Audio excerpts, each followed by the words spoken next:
बिस्मिल्लाहिर्रहमानिर्रहीम। अस्सलाम वालेकुम students, welcome back to another video study time with हमारा शाह। जी स्टूडेंट्स, आप लोग रिव्यू एक्सरसाइज कर रहे थे। रिव्यू एक्सरसाइज के आपने ऑलमोस्ट क्वेश्चन नंबर 7 तक कर लिया है। अब क्वेश्चन नंबर 8, 9 एंड 10 ये तीन रह गए हैं। अब आज की वीडियो में हम इनको कवर करेंगे। इसके अलावा मैं आप लोगों को कुछ इंपॉर्टेंट डेफिनेशंस भी बताऊंगी। इस चैप्टर को वाइंड अप करेंगे। जो जो important definition paper point of view से है वो भी आपको एक दफा रिवाइज करवाऊंगी और एक दफा बता दूंगी ताकि आप लोग उसे मार्क कर लें और इस चैप्टर से हम मतलब कि इस चैप्टर को हम क्लियर कर दें, खत्म कर दें और नेक्स्ट चैप्टर के लिए हम रेडी हो जाएं। चैप्टर नंबर 2 के लिए जो कि लॉगरिथम्स के हवाले से है, वो भी बहुत इंपॉर्टेंट चैप्टर है, इसलिए इसको आज खत्म करते हैं।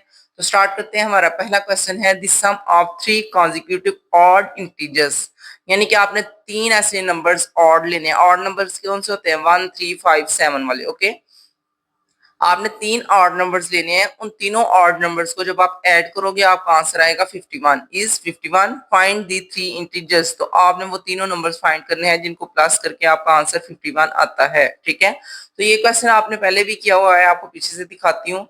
आपने एक्सरसाइज में किया 1.3 वाली एक्सरसाइज में, उसी की ये देखिए बेटा, यहाँ पे 1.3 का फर्स्ट ही क्वेश्चन था जो आप लोगों ने किया था। The sum of three consecutive integer is 42। इसमें ये था कि आपके जो तीन तरतीब से आने वाले नंबर थे उनको प्लस करोगे तो आपका आंसर क्या आ जाएगा? 42 आएगा। और हमने वो तीनों इंटीजर फाइंड करने थे। ठीक है, लेकिन जो अभी क्वेश्चन कर रहे हैं वो है कि ऑड इंटीजर्स आप लेने हैं। ऑड इंटीजर्स को प्लस करेंगे तो आपका आंसर 51 आएगा। ठीक है, तो ये वाले क्वेश्चन में है आपने तीन ऑड नंबर्स लेने हैं और वो उनका सम क्या आएगा? 51 आएगा और तीनों नंबर्स हमने बताने हैं। तो जारी बात है, मैथ में जो चीज अननोन होती है उसके लिए हम एक्स रख लेते हैं। तो पहला इंटीजर एक्स रख लेंगे। दूसरे वाले में क्या करते हैं वो आपको क्वेश्चन में साथ साथ बता देती हूँ। जी स्टूडेंट, ये हमारा क्वेश्चन नंबर 8। क्वेश्चन की स्टेटमेंट मैंने अगेन राइट कर दी हुई है, आप लोग इसे पढ़ लीजिएगा। नेक्स्ट है हमारे पास आंसर स्टार्ट हो रहा है। आंसर में है let the first integer odd integer is x, यानी कि पहला ऑड नंबर जो आपने लेट किया है वो ऑड नंबर है x. Second odd integer is x plus two. अच्छा, यहाँ पे बच्चे जो है वो पूछते हैं मैम आपने एक्स प्लस टू क्यों रखा है? तो बेटा देखिए, अगर आपका पहला नंबर 7 है, सॉरी, ठीक है, ऑड नंबर लेना था ना। पहला ऑड नंबर आपका 7 है और दूसरा ऑड नंबर जो है वो आपका 7 के बाद कौन सा होता है? 9 होता है ना। तो 7 में आपने 2 ऐड किए तो फिर 9 आ रहा है ना। तो इसलिए हम कहते हैं कि हमारा जो दूसरा नंबर है वो 2 प्लस करने से आएगा। ठीक है, तो x प्लस 2 करेंगे आप लोग तो फिर आपका जो है ऑड नंबर आएगा। उसी तरह हम x प्लस 4 करेंगे तो उससे अगला नंबर आएगा। ठीक है, अगर आप वो लोग गौर करें तो आपका पहला नंबर 7 है, फिर आपका नंबर आना है 9। इसका मतलब है 7 में आपने 2 ऐड किए हैं फिर 9 आया ना। उसी तरह 9 में आप फिर से 2 ऐड करोगे तो फिर 11 आएगा। ठीक है, तो ये जो सारे नंबर आ रहे हैं सीक्वेंसली, ये दो दो की वजह से आ रहे हैं। दो दो ऐड किया, 7 में 2 ऐड किया 9 आ गया, फिर 7 में 4 ऐड करो तो 11 आता है। ठीक है, तो इसीलिए हमने यहाँ पे क्या करना है, पहले हमने किया है let first integer is x, उसके बाद हमने second integer x plus two and third odd integer is x plus 4 करना है। ओके, ये जो तीन स्टेटमेंट्स आप लेट करते हो ये बहुत जरूरी है। जब आप ये तरतीब से लेट कर लोगे फिर आप लोग अगले क्वेश्चन की तरफ आ सकते हो, अगला आप समझ सकते हो। ठीक है, तो जब ये तीनों आपने लेट कर ली हैं, अब हम देखते हैं नेक्स्ट करते हैं इसको, क्योंकि नेक्स्ट कंडीशन में इसने बोला था आपने तीनों को सम करना है। तो अकॉर्डिंग टू कंडीशन को सम करते हैं और इसको सॉल्व करते हैं। जी स्टूडेंट, यहाँ पे देखें, according to the given condition, condition के मुताबिक हमने इन सबको ऐड करना था। पहला इंटीजर है आपका x, दूसरा इंटीजर है आपका x प्लस टू और तीसरा है x प्लस 4।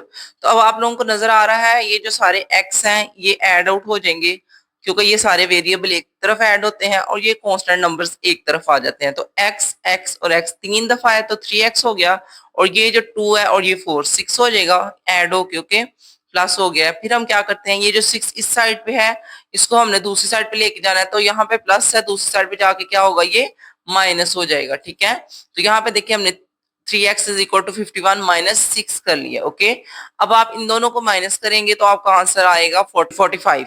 ठीक है, इन दोनों को माइनस करेंगे तो आपका आंसर क्या आएगा? 45।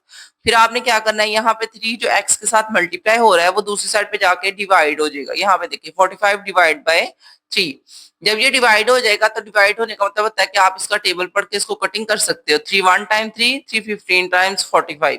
टेबल पढ़ लें या आप कैलकुलेटर करें, जैसे आपको इजी लगता है आप ऐसे कर लें। ठीक है, अब आपने इनका कैलकुलेटर कर लिया तो आपका आंसर आ गया x is equal to 15। Okay, अब आपको स्टेटमेंट याद थी कि आपने सबसे पहले x की वैल्यू 15 रखनी है। अब दूसरी वाले में क्या है, x प्लस 2 है ना, तो 15 प्लस 2, तो सेकंड वाले का आंसर आ जाएगा 17।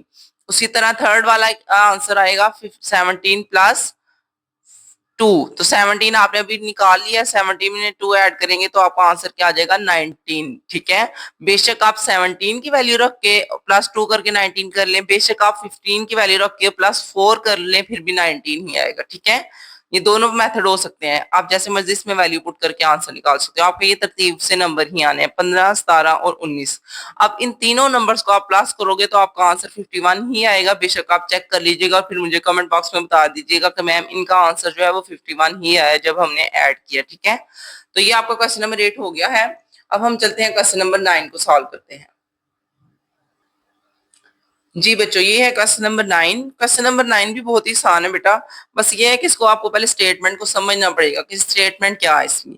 अब्दुल्ला पिक अप 96 बॉल, यानी कि अब्दुल्ला ने, कोई स्टूडेंट है जो खेल रहा था, उसने 96 बॉल उठा ली हैं and place them into 2 buckets, तो उसने उनको 2 बास्केट यानी कि 2 बकेट्स में रखना शुरू किया है। One bucket has 28, one bucket के अंदर 28 बॉल्स रखी हैं, more balls then the other bucket, यानी कि एक बकेट के अंदर 28 बॉल ज्यादा है दूसरी बकेट से। ठीक है, how many balls were in each bucket, तो आप दोनों में बताओ कितनी होंगी। अच्छा, उसने इस तरह किया है कि पहली बकेट का नहीं बताया कितने पहली बकेट में है, लेकिन दूसरी बकेट का बता दिया कि दूसरी वाली जो बास्केट थी उसके अंदर 28 बॉल ज्यादा है पहली वाली की निस्बत। ठीक है, तो अब उसने थोड़ी सी ट्रिक की है कि आपको हम दूसरी वाली बॉल्स बता देते हैं कि कितनी ज्यादा है, आप पहली वाली खुद फाइंड करके हमें बताएं। तो हम कर लेते हैं अब इसको सॉल्व, ये भी इजी है।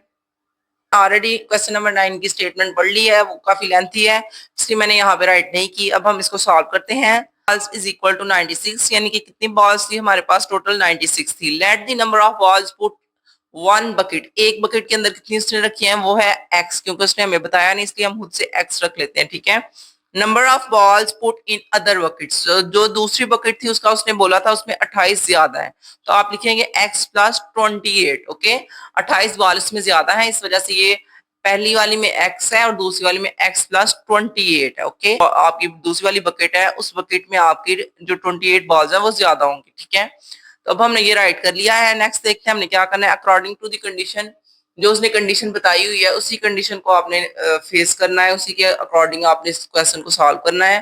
तो हमारे पास अकॉर्डिंग टू कंडीशन देखा जाए तो दोनों स्टेटमेंट्स ऐड करेंगे, x को और x प्लस 28 को आपने ऐड करना है और आंसर आएगा 96। ठीक है, अब देखिए बेटा, x और x की क्या हो जाता है, ये हो जाता है 2x, दोनों को प्लस करेंगे तो 2x होगा ना। यहाँ पे है 28, तो जो चीज यहाँ पे प्लस हो रही है 28 यहाँ पे प्लस हो रहा है, वो दूसरी साइड पे जाके क्या होगा, वो माइनस हो जाएगा। तो यहाँ पे देखिए हमने माइनस कर दिया है 2x is equal to 96 minus 28। जब आप माइनस करते हैं तो आपका आंसर आ जाएगा 68। कैलकुलेटर से आप माइनस कर सकते हैं। उसके बाद आपने क्या करना है, अब आपने ये जो 2 यहाँ पे मल्टीप्लाई हो रहा है x के साथ, उसको दूसरी साइड पे जाके अब आप क्या करेंगे, डिवाइड करेंगे। यहाँ पे देखिए 68/2। अब आप लोग इसको कटिंग कर लें 2 के टेबल से, 2 1 टाइम्स 2 और 2 34 टाइम्स 68, यहाँ कटिंग कर ले या कैलकुलेटर कर ले, आपका आंसर आ जाएगा 34। ओके, अब आपका आंसर x का निकल आया। अब आपका x का आंसर का मतलब है कि पहली बकेट जो है, पहली बकेट में 34 बॉल्स है और दूसरी बकेट में 34 में प्लस करो 28। ठीक है, तो यहाँ पे देखें बकेट नंबर 1 में 34 है and number of balls in second bucket, तो सेकंड में चेक करने के लिए आप क्या करेंगे, आप 34 प्लस 28 करेंगे तो आपका आंसर क्या आएगा, 62 आपका आंसर आएगा। ठीक है, तो पहली वाली बास्केट में 34 बॉल्स थी और दूसरी वाली में 62, इन दोनों को प्लस करोगे तो दोबारा आपका आंसर 96 आ जाएगा जो टोटल बॉल्स थी। ओके, तो क्वेश्चन नंबर 9 बहुत ईजी था, बस थोड़ा सा समझने वाला था। अब है क्वेश्चन नंबर 10 की बारी और क्वेश्चन नंबर 10 के बाद हमने इंशाल्लाह थोड़ी सी डेफिनेशंस करनी है और ये लेक्चर वाइंड अप हो जाएगा। आज छोटा सा ही लेक्चर होगा, ज्यादा लंबा नहीं है। नेक्स्ट इंशाल्लाह चैप्टर नंबर 2 स्टार्ट करेंगे, तब आज का लेक्चर छोटा सा ही है। ओके जी स्टूडेंट, ये है क्वेश्चन नंबर 10। क्वेश्चन नंबर 10 की स्टेटमेंट आप लोग पहले रीड आउट करें, इसको समझें, फिर हम इसको सॉल्व करते हैं। स्टेटमेंट क्या है हमारे पास, सलमा इन्वेस्ट राइस 3,50,000, यानी कि 3,50,000 सलमा ने इन्वेस्ट कर दिए हैं इन अ बैंक, यानी कि किसी भी बैंक में उसने अपने पैसे रखवाए हैं। Which paid simple profit at the rate of 7 into 1/4%, यानी कि 7 पूरा है और 1/4 हमने इसको कैलकुलेट करके अभी चेक कर लेंगे कितना बनता है पर एनम सालाना। यानी कि सलमा ने इन्वेस्ट कर दिया है बैंक में अपना 3,50,000 रुपया और उसने कहा है बैंक वालों ने कि आप लोग आपको इस अमाउंट पे जो आपने बैंक में रखवाई है इस अमाउंट पे आपको सालाना प्रॉफिट मिलेगा 7 complete into 1/4% and after 2 year 2 साल के बाद ये जो आपका प्रॉफिट हमने अभी बताया ये इंक्रीज हो जाएगा, ये फुल 8 हो जाएगा, यानी कि ये 7.25 है तकरीबन, तो ये बढ़ के 8 पूरा हो जाएगा पर एनम यानी कि सालाना। Find the amount she had the end of 7 year, तो अब वो 7 साल के लिए उसने पैसे रखवाए हैं, उसने कहा है आप टोटल करें कि 7 साल बाद उसको कितनी अमाउंट मिलेगी। ओके, तो अभी हम कैलकुलेट करके इसको बता देते हैं कि भाई कितनी अमाउंट 7 साल बाद सलमा को मिलेगी। ओके जी स्टूडेंट, यहाँ पे देखिए, यहाँ पे सबसे पहले लिखा हुआ है प्रिंसिपल अमाउंट। प्रिंसिपल अमाउंट उस अमाउंट को कहते हैं जो असल अमाउंट बैंक में रखवाई गई है। ओके, तो प्रिंसिपल अमाउंट है हमारे पास 3,50,000 यानी कि 3,50,000। रेट फॉर फर्स्ट 2 ईयर, तो पहले 2 साल की जो उसे प्रॉफिट मिलना है वो अलग है और अगले 5 साल का प्रॉफिट अलग है, इसलिए दोनों प्रॉफिट अलग अलग फाइंड करेंगे और फिर उनको प्लस कर लेंगे। ठीक है, समझ आ गया आपको? पहले हम 2 ईयर का प्रॉफिट निकालते हैं, फिर हम अगले वाले 5 ईयर का प्रॉफिट निकालेंगे और फिर दोनों को प्लस कर लेंगे, ऐड कर लेंगे। ओके, तो रेट फॉर फर्स्ट 2 ईयर, पहले 2 साल का रेट जो उसने परसेंटेज बताई थी वो कितनी थी 7 into 1/4%। तो हम इसको 1/4 को आगे अब चेंज कर लेते हैं। ये कैसे होगा, 4 को मल्टीप्लाई करोगे 7 से तो आंसर आएगा 28। 28 में 1 प्लस करेंगे तो 29/4। ये आपको फ्रैक्शन सॉल्व करनी आती है ना? ये एक मिक्स्ड फ्रैक्शन थी, यानी कि इसमें आपको फ्रैक्शन में नॉमिनेटर और डिनोमिनेटर प्रॉपर समझ नहीं आ रहा था। अब आपने इसको प्रॉपर कन्वर्ट कर दिया है, दोनों वैल्यूज आपको पता चल गई है। ऊपर 29 आएगा, नीचे 4 आएगा।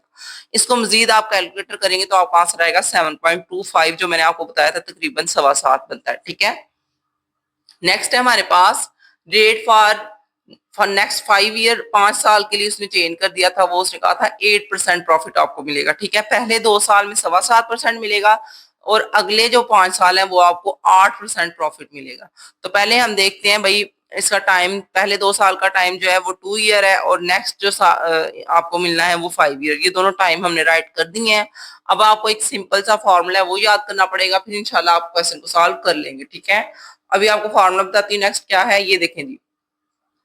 इंटरेस्ट फॉर फर्स्ट 2 ईयर, पहले 2 साल का जब इंटरेस्ट निकालना है तो उसका ये फॉर्मूला है, इंटरेस्ट को आई से शो किया। ओके, I1 = P, यानी कि प्रिंसिपल अमाउंट, R रेट है और T टाइम है, डिवाइड बाय 100। ठीक है, तो ये जो रेट आपका था 7.25% पहले 2 साल का रेट, वो उसका जो परसेंटेज का साइन है ना वो कन्वर्ट हो गया यहाँ पे डिवाइड बाय 100 में, इस वजह से वो परसेंटेज का साइन अब हम यूज नहीं करेंगे। ठीक है, तो यहाँ पे देखें भाई, हमने सारी वैल्यूज पुट कर ली हैं। पी प्रिंसिपल अमाउंट थी हमारे पास 3,50,000, रेट था 7.25% और टाइम कितना था 2 साल का, पहले 2 साल का भी हम चेक करें, डिवाइड बाय 100। तो ये दोनों जीरो कैंसिल हो जाएंगे, ये वाले इन दोनों जीरो से, बाकी सबको आप कैलकुलेटर करके तो आपका आंसर आ रहा है 50,750। ठीक है, तो यानी कि 50,750 उसका इंटरेस्ट बन रहा है पहले 2 साल का। ठीक है, ये उसको मुनाफा होगा अपनी अमाउंट के ऊपर पहले 2 साल में। अब हम अगले वाले 5 साल में देखते हैं और फिर इन सबको ऐड कर लेंगे तो हमें पता चल जाएगा कि 7 साल बाद उसे कितनी अमाउंट मिलेगी। यहाँ पे देखिए बेटा, इंटरेस्ट फॉर नेक्स्ट 5 ईयर, अगले 5 साल में जो उसको इंटरेस्ट मिलना है उसका फॉर्मूला सेम वही है, बस हमने 2 लगा दिया। I2 यानी कि सेकंड इंटरेस्ट जो से मिलेगा वो प्रिंसिपल अमाउंट तो वही रहेगी, रेट का 2 वाला जो उसने 8% बोला था वो यूज करेंगे और टाइम भी 2 वाला जो उसने 5 ईयर बोला था वो यूज करेंगे। यहाँ पे देखिए भाई, जब आप वैल्यूज को पुट डाउन करेंगे तो 3,50,000, 8, 5 और नीचे 100 वैसे का वैसे। अब ये 2 जीरो इससे कैंसिल आउट करने के बाद बाकी सारी अमाउंट को आप कैलकुलेटर से मल्टीप्लाई करेंगे तो आपका आंसर आ जाएगा I2 का 1,40,000। ओके, तो 5 साल का जो इसको प्रॉफिट मिलेगा वो 1,40,000 होगा। ठीक है, 1,40,000 और वो जो पिछला 50,750 था वो भी दोनों ऐड करते हैं तो हमें इंटरेस्ट पता चल जाएगा कि उसे कितना मिल रहा है अपनी असल अमाउंट पे। ठीक है, फिर असल अमाउंट को भी ऐड आप कर लेंगे तो आपको जो है ना टोटल पता चल जाएगा 7 साल के बाद उससे कितना मिलता है। ये देखें भाई, यहाँ पे हमने पहले टोटल अमाउंट लिखी है जिसकी स्टार्टिंग पे अमाउंट थी, फिर हमने दोनों इंटरेस्ट लिखे हैं, ऐड आउट किए हैं तो हमें पता चल गया 7 साल के बाद उसको 5,40,000 40,750 मिलेंगे। ठीक है, तो ये उसकी वो अमाउंट जो पहले उसने जमा करवाई थी जो अमाउंट वो भी इसी में है, और दोनों इंटरेस्ट यानी कि पहले 2 साल का और अगले 5 साल का सारा इंटरेस्ट इसमें टोटल डाल के तो हमने इसको अमाउंट बताई है 5,40,750। ओके, तो ये आपका क्वेश्चन नंबर 10 हो गया है। अब मैं आपको इंपॉर्टेंट डेफिनेशंस बता देती हूँ और एमसीक्यूज बता देती हूँ जो पेपर पॉइंट ऑफ व्यू से फर्स्ट चैप्टर में से हैं। फिर इंशाल्लाह हम नेक्स्ट अपना चैप्टर नंबर 2 स्टार्ट करेंगे और उसको भी अच्छा सा समझेंगे, तैयार करेंगे। ओके जी बेटा, ये मैं फर्स्ट पेज पे आ गई हूँ। यहाँ पे आप लोगों को सबसे पहले मैंने इंट्रोडक्शन में बताया था कि आपकी काफी एमसीक्यूज बन सकती हैं। ये जो हिस्ट्री में से था, हिस्ट्री ऑफ नंबर्स में से, जैसे सर्मीनियंस था, इजिप्शियंस था, इसके हवाले से आप लोगों को मेरा फर्स्ट लेक्चर मिल जाएगा, आप वहां से देख लीजिएगा। वैसे आपकी ये एमसीक्यूज है मैं इसलिए बता रही हूँ कि जिन बच्चों ने फर्स्ट लेक्चर मेरा नहीं देखा वो वहां से देख लेंगे। ठीक है, यहाँ पे रोमन्स है, इंडियंस है और इन सब मतलब क्या आनी है एमसीक्यूज, वो एमसीक्यूज मैंने पेज पे लिख के आपको ब्रीफली एक्सप्लेन की थी, आप वहां से देख लीजिएगा फर्स्ट लेक्चर में से। नेक्स्ट देखें भाई, नेक्स्ट है हमारा मॉडर्न इरा है। मॉडर्न इरा के बाद आपकी रैशनल और इरेशनल की डेफिनेशंस आ जाती हैं। ये दोनों मैंने आपको बताया था, ये इंपॉर्टेंट है। नेक्स्ट इसमें एक और डेफिनेशन आ जाती है, वो है रियल नंबर्स की। ये 3 डेफिनेशन है जो एक ही पेज पे हैं। इसके बाद आपको एक छोटी सी फिगर बना के भी उन्होंने एक्सप्लेन किया हुआ है, यहाँ से भी आप देख सकते हैं। नेक्स्ट है हमारे पास टर्मिनेटिंग डेसिमल लिखा हुआ है, जो वो नंबर्स होते हैं जो कि स्टॉप हो जाते हैं, जो नेक्स्ट आगे चलते नहीं जाते। इनका आपको एग्जाम्पल देके भी समझ आ जाएगी। ठीक है, इसके बाद है बेटा नॉन टर्मिनेटिंग और रिप्रेजेंटेशन ऑफ इरेशनल नंबर्स। ठीक है, ये वो हैं जो मैंने आपको डेफिनेशन के लिहाज से बताया था। इसके आगे जो नेक्स्ट आता है वो भी आपको बता देती हूँ बेटा। इसके बाद ये कुछ प्रॉपर्टीज हैं जो पेज नंबर 7 पे हैं। ये प्रॉपर्टीज एडिशन की और मल्टीप्लिकेशन की। इसके साथ ही यहाँ पे नीचे आपको कुछ एमसीक्यूज मैंने बताई हुई थी। ये वाली डू यू नो, ये जो यहाँ पे लिखे होते हैं ये इंपॉर्टेंट होते हैं डेफिनेशन के लिहाज से। और ये नीचे भी डिस्ट्रीब्यूटिव प्रॉपर्टीज लिखी हुई है। ठीक है, ये जो नेक्स्ट वाला पेज है ये भी प्रॉपर्टीज में ही ऐड है। इसमें properties of equality and inequalities थी, जो कि ऑर्डर प्रॉपर्टीज जिनको हम कहते हैं। ठीक है, और उसके बाद हमारे पास नेक्स्ट आ जाता है कुछ इसके क्वेश्चंस हैं, वो भी आप लोगों के लिए आज इंपॉर्टेंट है। और ये जो प्रॉपर्टीज हैं ये एमसीक्यूज में और शॉर्ट क्वेश्चन में दोनों में आ सकती हैं। इसके बाद हमारा यहाँ पे है रेडिकल वाला, वो भी मैंने आपको बता दिया हुआ था, ये भी एक ऐड है एमसीक्यूज के लिहाज से। और नीचे ये जो रेडिकल के लॉस है ये एमसीक्यूज में भी ऐड है और ये क्वेश्चन में भी ऐड है। ठीक है, ये भी आपने करने हैं। जी स्टूडेंट, यहाँ पे है ये सॉर्ट की डेफिनेशन है, ये भी बहुत जरूरी डेफिनेशन है। An irrational radical with rational radicand is called sort. Radical कहते हैं जो बाहर वाला लिखा होता है, जैसे ये साइन बना हुआ है, ठीक है, इसके बाहर जो नंबर है। एंड रेडिकेंट कहते हैं जो अंदर की वैल्यू है, जो अंदर वाली वैल्यू है वो उसने कहा है वो रैशनल नंबर होना चाहिए, और जो बाहर वाली वैल्यू है वो एक इरेशनल नंबर होना चाहिए। ओके, तो नीचे उन्होंने कुछ एग्जांपल्स भी दी हैं, वो आप खुद भी कर सकते हैं, देख सकते हैं। इसमें यहाँ पे ब्लॉक के अंदर एमसीक्यूज है इंपॉर्टेंट, और यहाँ पे ये नीचे सबसे नीचे ये जो 2 नंबर्स लिखे हुए हैं पाई और ई, ये भी आपके एमसीक्यूज में ऐड है। ओके, तो ये होगी आपके पास डेफिनेशन। इसके बाद नेक्स्ट वाला पेज जो इधर है इस पे भी डेफिनेशन आ जाती है सॉर्ट की। तो सॉर्ट की डेफिनेशन भी जरूरी है, इसमें मोनोमल है ये। ठीक है, a sort contain one single term is called monomial. ये आप लोग पॉलिनोमियल्स में भी पढ़ते हो। ठीक है, तो इसी तरह ये मोनोमल है, इसमें एक टर्म होती है। और a sort contain sum of 2 monomials, जिसमें 2 मोनोमल्स हों उसे हम बाइनोमल कहते हैं। इसी तरह अगर 3 होंगी तो ट्राइनोमल, और इसी तरह आगे ये इनके नाम होते हैं। ठीक है, तो ये हमारे पास 3 तक ही ज्यादातर चलता है, ट्राइनोमल तक। तो मोनोमल कहते हैं जिसका एक जिसमें टर्म हो, बाइनोमल जिसमें 2 टर्म्स हों। ओके, तो यहाँ पे एक और एमसीक्यू ब्लॉक बना हुआ है, ये आप लोग खुद रीड आउट कर लीजिएगा। ठीक है, नेक्स्ट ये टेम्परेचर की कन्वर्जेंस के मैंने तीनों आपको बताए थे फॉर्मूले, ये तीनों फॉर्मूले ही जरूरी हैं, एमसीक्यूज में भी आ सकते हैं और अलग से शॉर्ट क्वेश्चन भी है इंपॉर्टेंट। ठीक है, इसके बाद नेक्स्ट हम देखते हैं और फिर इंशाल्लाह ये चैप्टर वाइंड अप हो चुका है। जी बेटा, ये प्रॉफिट के और लॉस के फॉर्मूले हैं, ये भी शॉर्ट क्वेश्चन में आ जाते हैं। डेफिनेशन तो ये नहीं है, लेकिन ये कि ये फॉर्मूला है इसलिए शॉर्ट के लिहाज से इंपॉर्टेंट है। अब आप लोगों का ये चैप्टर वाइंड अप हो चुका है। इंशाल्लाह अब नेक्स्ट वीडियो में मिलते हैं, वहां पे आप लोगों को चैप्टर नंबर 2 का इंट्रोडक्शन करवाऊंगी और उसके कुछ क्वेश्चंस वगैरह भी करवाऊंगी। तो बेटा आप लोगों को वीडियो अगर पसंद आई है तो इसको शेयर करें, सब्सक्राइब भी करें मेरे चैनल को और लाइक भी करें। मिलते हैं अपनी नेक्स्ट वीडियो में। अल्लाह हाफिज।